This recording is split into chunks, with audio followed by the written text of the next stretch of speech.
मेरे पीछे जो आप बिल्डिंग देख रहे हैं ये रास्ते में है। हम कोनिया जा रहे हैं, कोनिया कैपाडोकिया से। तो रास्ते में ये बिल्डिंग बहुत तारीख़ी बिल्डिंग है। ये सल्जूक़ सल्तनत जो कि ऑटमन एम्पायर यानी सल्तनत उस्मानिया से पहले सल्जूक़ सल्तनत थी, उन्होंने इसको तामीर किया था। इसका नाम, इसको कहते थे कारवानसराय।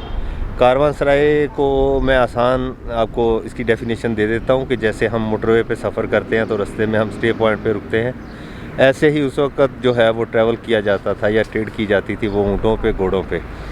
तो उन लोगों की रहाइश के लिए, जानवरों की खुराक के लिए और साथ कारवान में शामिल जो लोग होते थे उनकी खुराक के लिए, उनके रहन सहन के लिए इंतज़ामात किए जाते थे।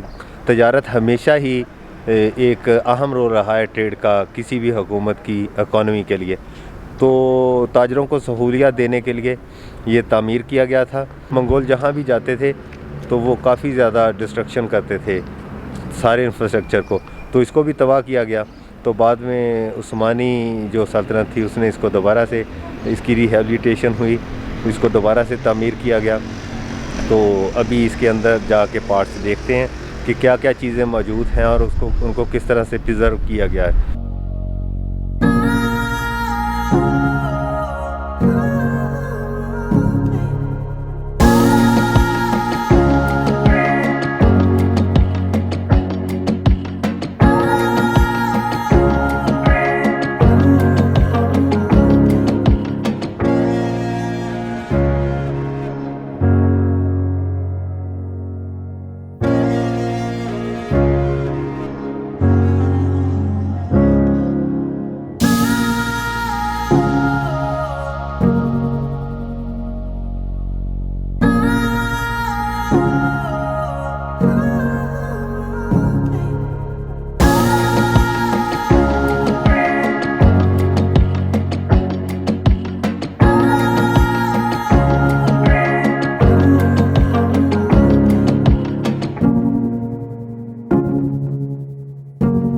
ये कारवानसराय सिल्क रूट के ऊपर तामीर किया गया था। सिल्क रूट चाइना से होता हुआ सेंट्रल एशिया से तुर्की से यूरोप के लिए ये रूट था।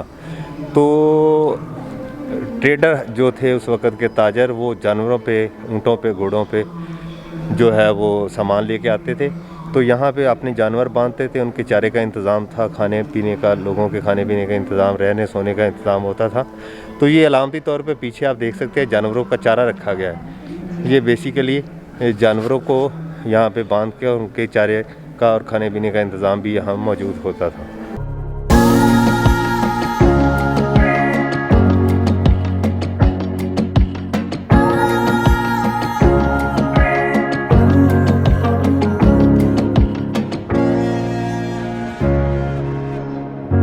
इस वक्त मैं मौजूद हूँ कोनिया में। कोनिया पहुँच चुके हैं, अभी खाने का ब्रेक है, तो सोचा आपको थोड़ी सी इन्फॉर्मेशन दे दूँ कोनिया के बारे में। कोनिया बेसिकली शहर है मौलाना जलालुद्दीन रूमी, जिसे हम मौलाना रूम के नाम से भी जानते हैं। तो ये शहर बेसिकली यहाँ पे इस्लाम जो है वो काफ़ी प्रोमिनेंट है और ये सूफिया, औलिया और बुज़ुर्गान दीन का शहर है। इसको आमतौर पे तशबीह दी जाती है या इसको कहा जाता है कि ये मुल्तान शहर के साथ इसकी एफिलिएशन है। जैसे मुल्तान मदीनतुल औलिया है, तो हम कहते हैं कि सूफी और बुज़ुर्गान दीन का शहर है। इसी तरह इस शहर को भी ख़ास अहमियत हासिल है और ख़ास तौर पे जो सूफ़ी कल्चर है तुर्की का, वो भी यहाँ से ही प्रमोट हुआ है।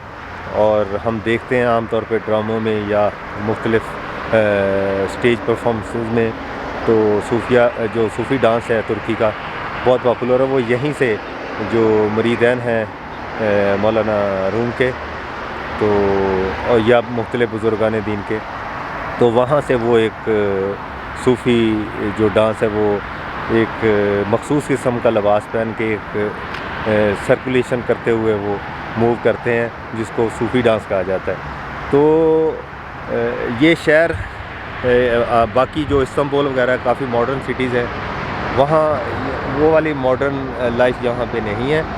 यहाँ पे इस्लाम जो है या बीइंग अ मुस्लिम जो है, इस्लाम काफ़ी प्रोमिनेंट है यहाँ पे। और ये शहर जो है वो एग्रीकल्चर और इंडस्ट्रियल तौर पे काफ़ी पॉपुलर है और काफ़ी मजबूत और कह लेंगे वेल सिटी है। आप मेरे पीछे देख सकते हैं एक इंतहाई खूबसूरत मस्जिद है। तो मसाजिद इस शहर में बहुत ज़्यादा नज़र आ रही जगह जगह पे, और जो ये तुर्की का ख़ास इंफ्रास्ट्रक्चर है मसाजिद का, ये मुझे बहुत ही ज़्यादा इसने मुझे अट्रैक्ट किया है। और ये मसाजिद जगह जगह पे एंटर हुए हैं अभी कोनिया में, तो ये जगह जगह ये इस मसाजिद नज़र आ रही है।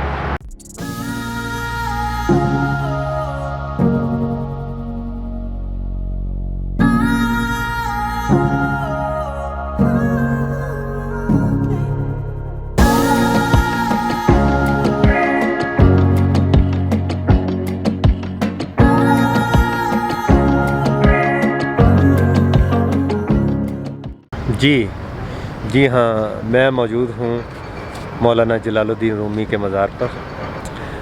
आप बहुत ही मशहूर सूफ़ी बुज़ुर्ग हैं जो कि पूरी मुस्लिम दुनिया में ही पॉपुलर हैं, और ख़ास तौर पे उनकी पोइट्री जो है वो मुख्तलिफ़ ज़बानों में उनके तर्जुमे हो चुके हैं, और उसको पोइट्री को बहुत ज़्यादा अहमियत हासिल है इस्लामिक पॉइंट ऑफ व्यू से। तो मौलाना रूम का जो तल्लक था वो अफ़गानिस्तान के शहर बल्ख से उनका तल्लक था। तो उनके वालिद बहुत बड़े बुज़ुर्ग थे, सूफ़ी बुज़ुर्ग थे, और उनका बहुत ज़्यादा मरीदान थे अफ़गानिस्तान में। उनकी महफ़िल में बहुत ज़्यादा लाखों की तादाद में मजमा जमा होता था, जिसकी वजह से बादशाह जो है वो उस वक़्त का बादशाह ख्वाज़म शाह बहुत परेशान हुआ उनकी मकबूलियत देखते हुए, और उसने अपने इस ख़दशे का इज़हार उनसे कर दिया। जब उन्होंने इनके वालिद गिरामी से ये ख़दशे का इज़हार किया तो उन्होंने उस इलाके को छोड़ने का फ़ैसला किया और वहाँ से माइग्रेट कर गए, और वो माइग्रेट करके कोनिया तशरीफ़ लाए। तो कोनिया आते हुए रास्ते में वो मुख्तलिफ़ बुज़ुर्ग औलिया और बुज़ुर्गान दीन से उनकी मुलाकात हुई, जिनमें एक बड़ा नाम इब्न अरबी, जिसको बहुत सारे लोग जानते भी हैं, जिनको ख़ास तौर पे उनका जो करैक्टर है वो ड्रामा सीरियल अतरुल गाज़ी में काफ़ी ज़्यादा पॉपुलर हुआ, तो उनसे भी मुलाकात हुई। तो उन्होंने उस वक़्त मौलाना रूम बच्चे थे, तो उनके माथे की तरफ देखा और कहा, उन बाप बेटे के मतलब कहा कि समंदर जो है वो दरिया के पीछे जा रहा है, यानी बाप को दरिया से और बेटे को समंदर से तशबीह दी, और उनकी ये बात हरफ बहरफ सच हुई, और वो बहुत बड़े आलम पाए के आलम बने अपने दौर के तलबा का बहुत बड़ा हलका था जो उनसे इल्म हासिल करते थे। तो लेकिन ये उनके मतलब एक रवायत बहुत मशहूर है कि मशहूर सुल्तानुल आरिफीन शाह शम्स तबरेज़ जो थे उनके ये मरीद हो गए थे। एक ऐसा वाक़या हुआ था, रवायत में मिलता है कि जिसकी वजह से उन्होंने दरस व तदरीस का मामला छोड़कर बिल्कुल दूसरी लाइन इख्तियार कर ली और उनकी साथ अटैच हो गए शाह शम्स तबरेज़ के साथ, और बहुत ज़्यादा लगाव उनको हो गया।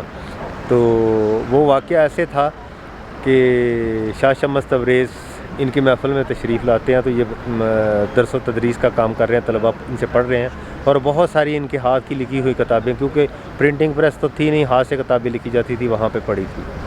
आते ही उन्होंने सवाल किया कि ये क्या है, तो उन्होंने उनकी हालत देखते हुए कहा कि ये आपके समझने की बातें नहीं हैं। तो उन्होंने वो किताबें उठा के पानी में फेंक दी। किताबें जब पानी में फेंकी गई तो मौलाना रूम बहुत ज़्यादा दिल गिरफ्तार हुए कि मेरी सारी उम्र का जो कीमती असासा था वो आपने ज़ाया कर दिया। उन्होंने कहा, ये आपने क्या कर दिया? तो उन्होंने जाके पानी में से किताबें निकाल के, बिल्कुल खुश किताबें जिनको हाथ मारने से, झाड़ने से उनमें से मिट्टी जो है वो बाहर निकल रही थी, डस्ट जैसे पुरानी चीज़ों या पुरानी किताबों में होती है, तो वो निकाल के उनको दी। उन्होंने कहा, ये क्या है? उन्होंने कहा, ये भी तुम्हारे समझने की बातें नहीं हैं। तो इस वाक़े के बाद कहते हैं कि वो यकसर तब्दील हो गए, और उनका रुझान जो है वो उन्होंने अपने पीरो मुर्शद मानकर उनके नक्शे कदम पे चलना शुरू कर दिया, और दरस व तदरीस का मामला जो है उसको बंद करके तो अपने मुर्शद के साथ ही अटैच हो गए। आज मैं बहुत ज़्यादा खुश हूँ, यहाँ पे मुझे मौका मिला है, मैं यहाँ पे आया हूँ। ये शहर, इस शहर में भी ख़ास तौर पे एक इस्लाम का जो है वो तशख़्ख़ुस नज़र आता है। काफ़ी पोलाइट और लोगों में जो पहनावा है वो भी कदरे इस्लामी कल्चर से रिलेटेड है। बाकी जो जदीद शहर हैं उनके मुकाबले में यहाँ पे इस्लाम काफ़ी प्रोमिनेंट है। जी, इस वक्त मौजूद हूँ मैं मौलाना रूम के मज़ार के सामने एक शॉप पे। यहाँ पे मैंने कुछ सुवेनियर परचेज़ किए हैं। तो ये शॉप जो है फुल ऑफ सुवेनियर्स, जिसमें सूफ़ीज़्म है उसके मतलब काफ़ी सारी चीज़ें हैं। ख़ास तौर पे जो सूफ़ी फोक, जो सूफ़ी डांस है और जो सूफ़ीज़्म की पहचान है तुर्किश, इसको नुमायाँ किया गया है इन सारी चीज़ों में।